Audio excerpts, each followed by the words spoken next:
বহুত দিন পর গ্রামের বাড়িতে আসছি। প্রায় 1.5 বছর হয়ে গেল। আসলে আর এমন একটা সময় আসছি যে ধান কাটতেছে আমাদের এলাকায়। এই যে আপনাদেরকে আমি দেখাই, এই যে এলাকায় মাত্র আমাদের ধান কাটা মানে শেষ হইতেছে বলতে মানে প্রায় মাঝামাঝি শেষই। অর্ধেক বেশিরভাগই কেটে ফেলেছে আর কি।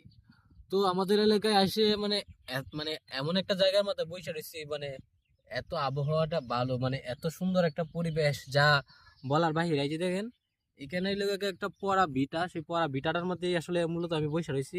আর আমাদের পিছনে হইলো গিয়ে আমাদের বাড়ি। তো এখানে এত সুন্দর একটা বাতাস আসতেছে যা বলার বাহিরে। আসলে গ্রামের মানুষরা মানে যতই কথা বলে, আমরা শহরে যারা থাকে তারা জানে যে আসলে গ্রাম কত ভালো। আর হঠাৎ করে যদি অনেক দিন পরে আসলে গ্রামে আওয়াজ যায়, তাহলে গ্রামের পরিবেশটা আসলে অনেক বেশি ভালো লাগে। আর এখন আমাদের গ্রামে অনেক গরম।